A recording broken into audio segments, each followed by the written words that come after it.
حضرة الملايكة عن جد ما عم بمزح، حضرة الملايكة بخلفية إطلالة اختصاصية التغذية ميرنا الفتى. صباح الخير، دايما الملايكة بونجور. حاضرة بوجودك وخلفك كمان من خلال كذا ستاتيو حلو كتير.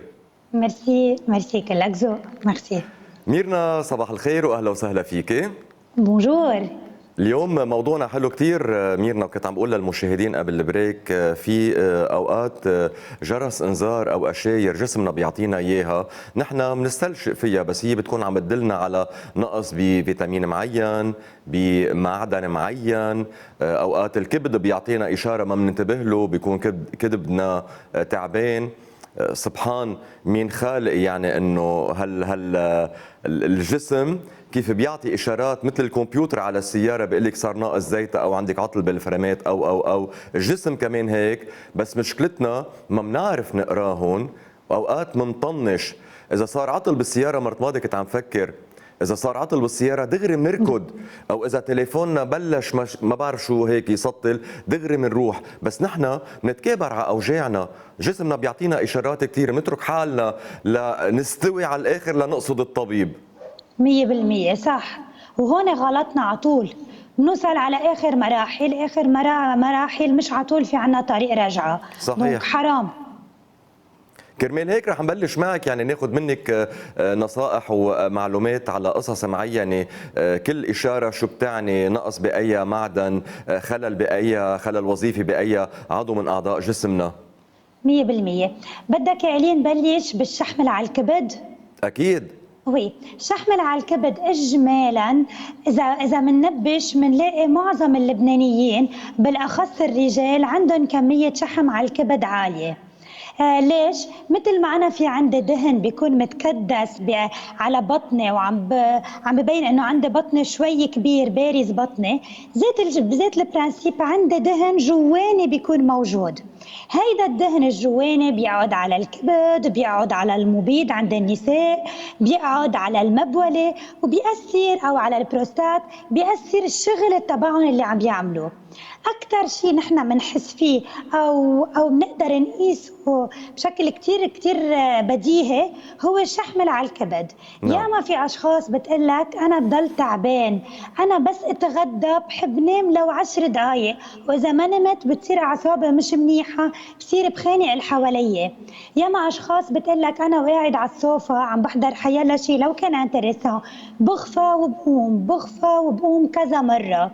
ياما اشخاص بتقلك عندي وجع براسي ما بفهم ليه، كونتينيو وجع راسي، بوقع عم بيوجعني، ما عندي مشكله بكتافي، ما عندي مشكله بولا شيء، بس وجع راسي عم بضل مستمر عندي، ما بعرف شو هن اسبابه. معظم الاوقات بيكون عندي كميه شحم عاليه على الكبد. الاشخاص اللي عندها شحم عالي كمان على الكبد هي نايمه بتشنخر، والشنخره بتبقى المزعجه يلي بتجي بدك توعيها عشوائي. نعم. ليش صوتكم كأنك عم بتموت عم تختنق؟ دونك هيدا بدل انه هي اختناق ليلى، هيك يعني 100% يوصفها دكتور باشا الله يرحمه. 100% هيدي بتدل انه انا عم بعمل ابنيه دو سوماي. معك حق 100%.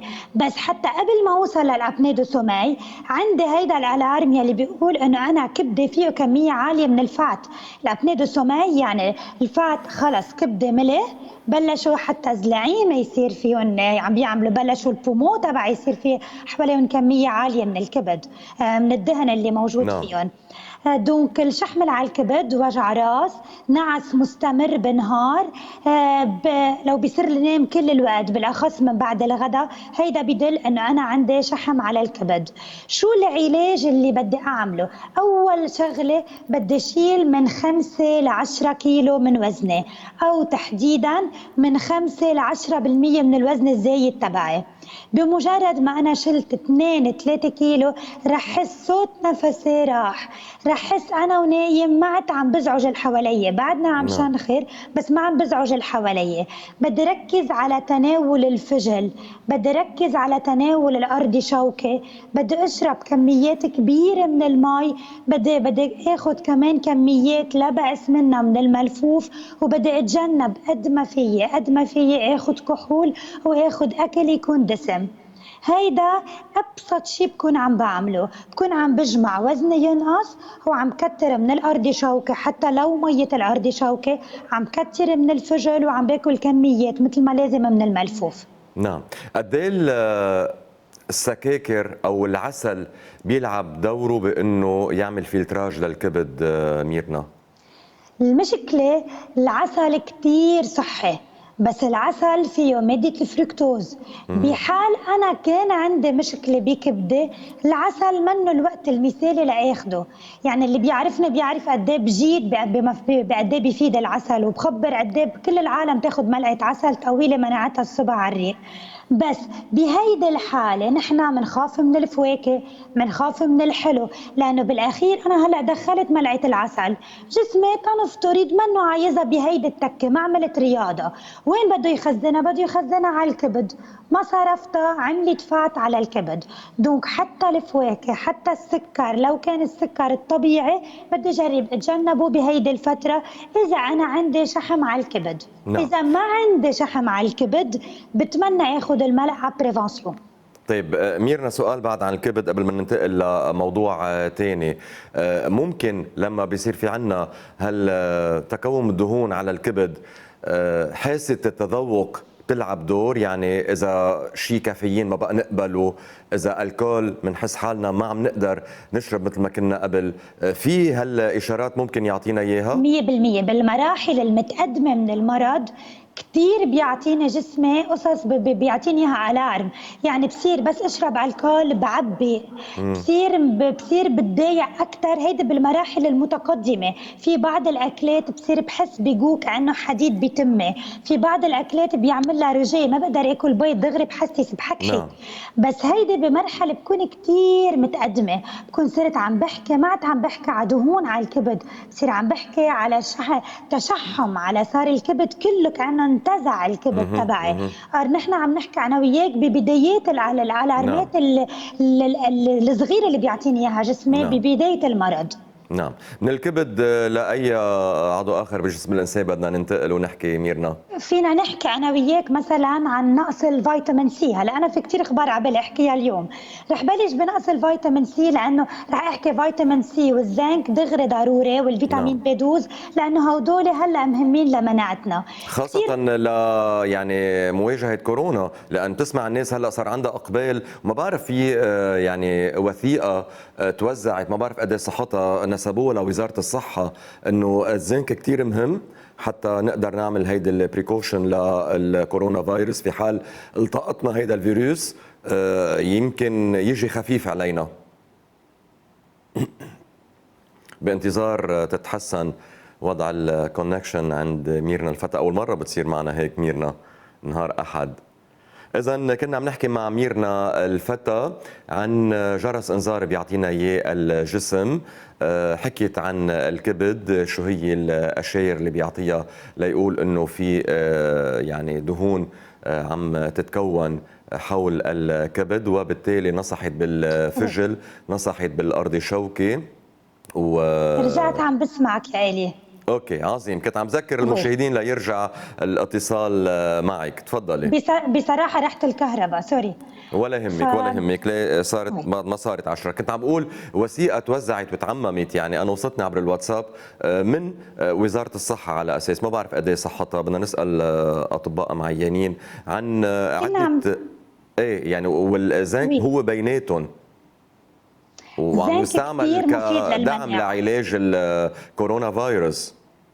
100% زنك كتير مفيد، الفيتامين سي كتير مفيد. بس المشكلة عند الأشخاص انه عم بيتوزع قصص كثيره، عم بيتوزع ادويه كثيره، انه قبل ما تحس حالك صار عندك الفيروس روح خذ هدول الادويه. مش كل شيء عم بينزل عم بيكون علمي، مش كل شيء عم بينزل هيدا عم اللي كنت بيكون بدي استفسر عنه صراحه، لان اعطيونا وصفه طبيه كامله ما بعرف قد ايه دقتها ودقه المصدر.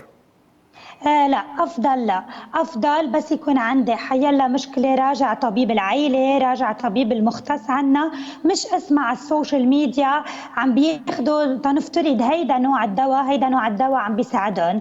لا نعم. مش كتير محبذة الفكرة، لأن أنا بعرف من أنتوراجي يعني سمعنا هيدا الدواء منيح، بعدين صار عم بيكون السبليمان زنك مفقود، سبليمان فيتامين سي مفقود. أنا ماني ضد، أنا مع يكون ببيوتنا في عنا زنك، مع ببيوتنا يكون في عنا فيتامين سي، ماني ضد ابدا، بس كمان مش ناخذهم بطريقه عشوائيه ومش ناخذ كومبينيزون، لانه صار في نعم. بالسوق برودكتس فيها فيتامين سي مع الزنك، واذا فعم بيصيروا بدك ما الاشخاص ناخذهم من درب الاشخاص اللي هن عن جد فعليا بحاجه لهم 100%. بفعل ولانه صار التقاطهم للفيروس. صح، وصار الطلب عليهم كتير، وصاروا بصراحة سوبر غاليين. زيت نعم. الدواء اللي كنا ناخده سبليمان سنة الماضي هلا عم بيكون بفكاتر سعره، يعني طيب بدنا الفيتامين سي نعمل. والزنك وين بنقدر نلاقيهم يعني مواد ممكن تكون ببيوتنا؟ فيتامين سي معروف، يعني بس بتعرف الكيوية مصدر مهم للفيتامين سي صح؟ الفلافل 100%.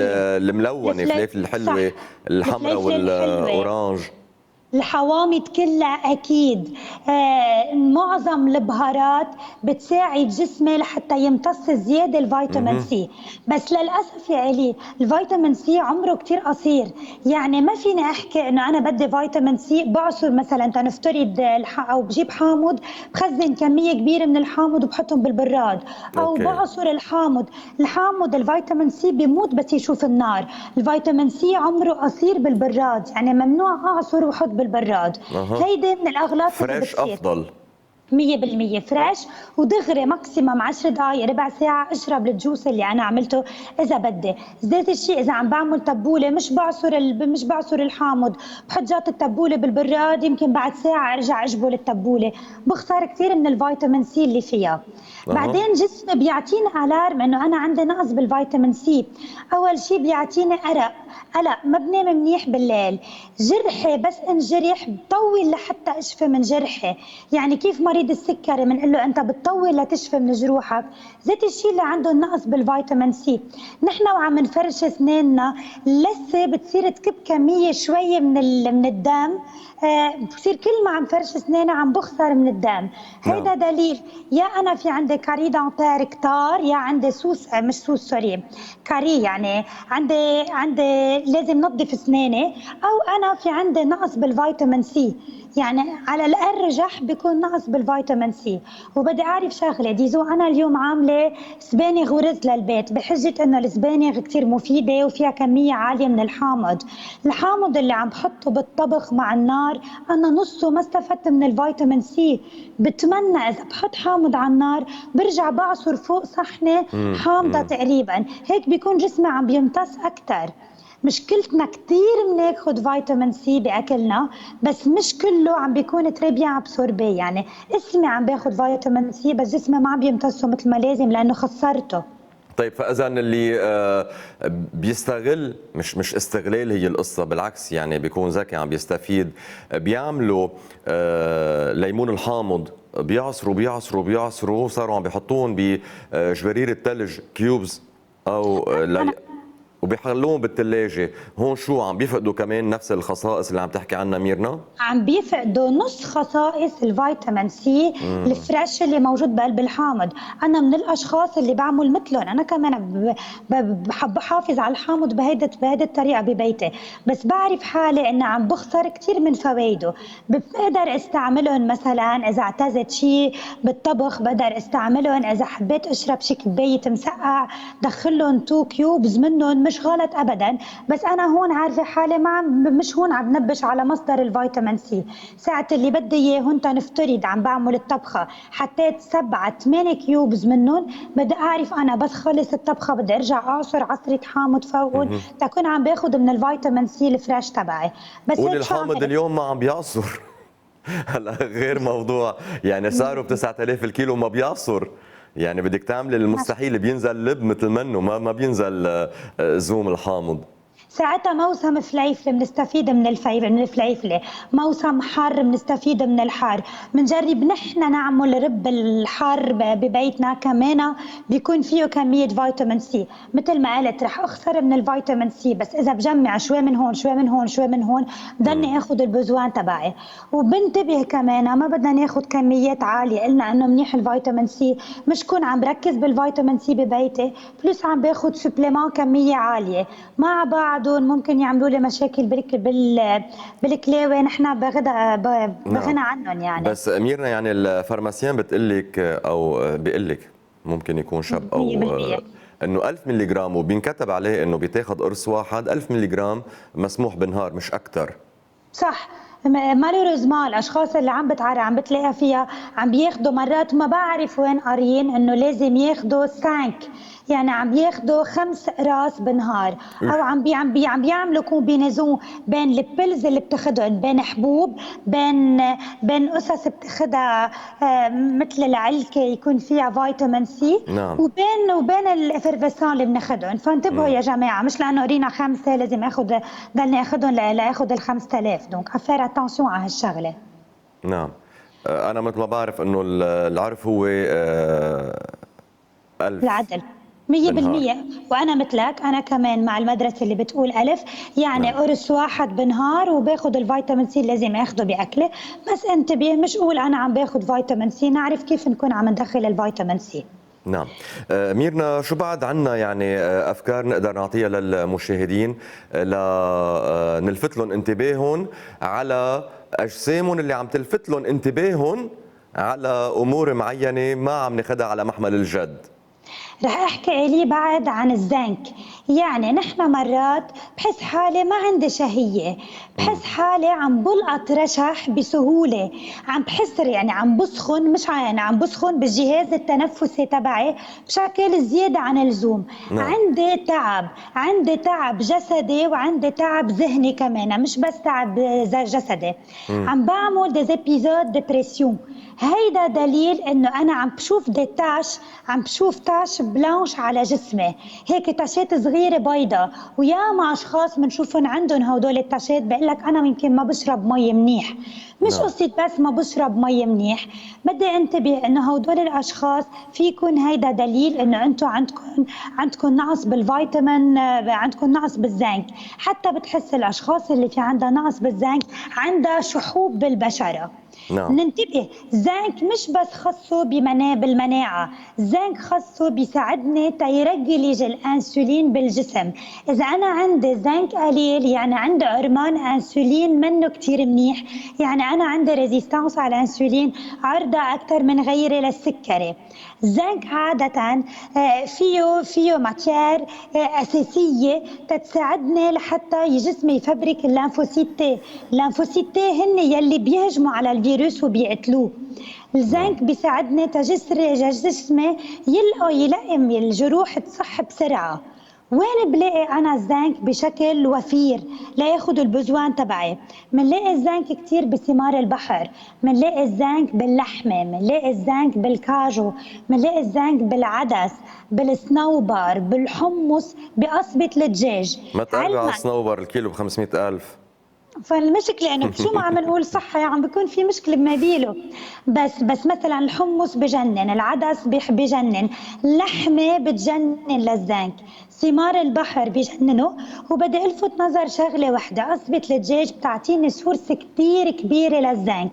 بس الاشخاص اللي في عندها كوليسترول عالي بالدم مش محبذ تاكل من قصبة الدجاج. نعم. دونك دغري عبانير لانه بتعلي الكوليسترول بشكل كتير كبير. عندك القريدس وعندك قصبة الدجاج ممنوعين للكوليسترول العالي، وعندك القريدس ممنوع للاشخاص اللي في عندها سكري عالي بالدم لانه بعلي نعم. السكري. طيب. تاني قلي.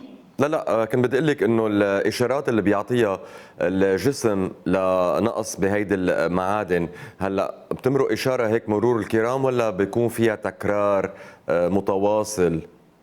تتكرر الإشارة. يعني اللي من أنا بحس هلأ اليوم أنا لقطت رشح، بعد جمعة رجعت لقطت رشح، ما عم صح منه للرشح.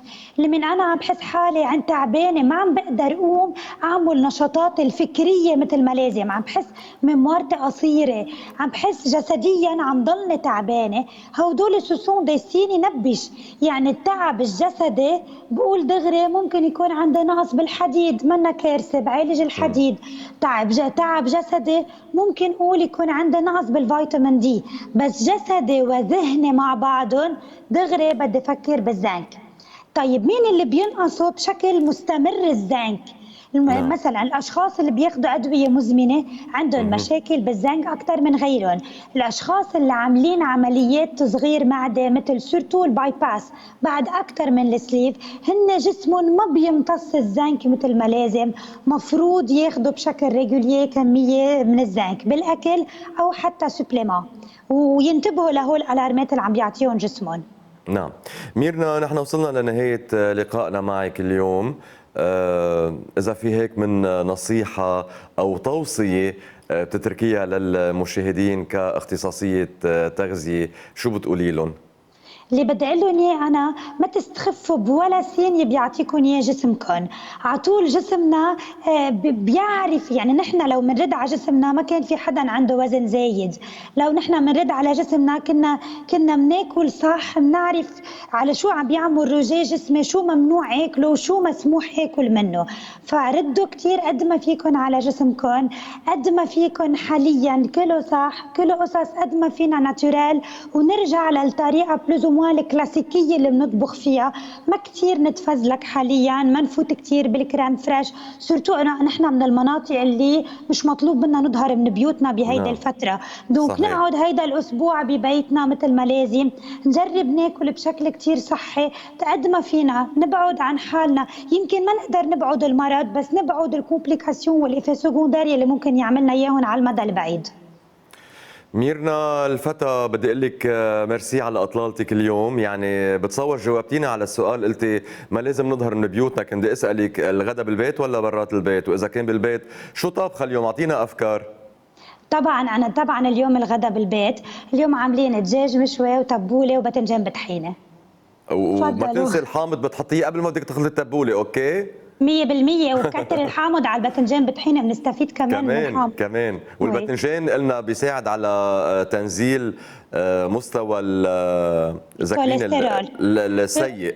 100% بوطي الكوليسترول، بلس انه الباذنجان كمان ديوريتيك، يعني اذا في عندي شويه احتباس مي بالجسم بيساعدني لحتى يخسرني اياهم. نعم. والسمسم اكيد الموجود بالطحينه سوبر، بغذي كثير منيح لدماغنا، ناخده وحاجنا خايفين بالكالوريات منه، ما عليه، مش رح ينصحنا ملعقتين 3 كبار بالجات ما بموتوا. خي ما احلاكي، خي ما احلاكي. هيدي كلمة خي مش رح ينصحنا هالقد، بتريحنا، بتخلينا انه ناكل من دون عذاب ضمير، 100% بس اكيد. نعمل كنترول. صح، بنتبه للكميه، 3 ملاعق عم تبل بصحنه بغذوني وبفيدوني كثير. ذكريته مش صحة غلط. وهنا وصحتين ميرسي. سلف، وبقول لك احد مبارك ميرنا. ميرسي ولكم لك كمان. ولعائلتك، شكرا. ميرسي لكم كمان. مشاهدينا، بدي ارجع احييكم جميعا، كل الاشخاص اللي عم تتواصل معنا، وخاصه زميلاتي باسكال، سحر، ماي، ميراي. اليوم نهار الاحد هيك في عندهم نشاط هن وببيوتهم. بدي اقول لكم التزموا بالارشادات وبكل التوصيات اللي عم تترك لنا اياها وزاره الصحه والقوى الامنيه، وخاصه للاشخاص اللي بمناطق هي معزوله مثل الفنار وبعدات المناطق اللي ساكنين فيهم باسكال وماي. يعني ان شاء الله، ما بعرف اذا في هيك امكانيه نقدر نشوفكم هيدا الاسبوع بيوم جديد، واذا لا حوشان وسحر بالميدان ان شاء الله. يا رب الله يحمي الجميع. كمان بدي خص بالتحيه زميلاتي بغرفه الكنترول انجيلا وشاديا، بقول لكم يسعد صباحكم، يعطيكم الف عافيه والله يحميكم يا رب. رح نروح الى فاصل اعلاني، بعد الفاصل بستقبل دكتور سيرين بعقليني لنحكي معها عن الكورونا بشكل عام وعن ما بعد انتهاء إصابة الأشخاص بكورونا، كيفية التعاطي معهم. هل منأمن انه نكون معهم على احتكاك، ولا هن ايضا بيكونوا عرضة لاصابة مجددة، ولا خلص بيطمنوا بالهم صار عندهم مناعة تجاه هيدا الفيروس؟ كل التفاصيل مع دكتور بعقليني مباشرة بعد الفاصل، وخليكم عم تبتسموا.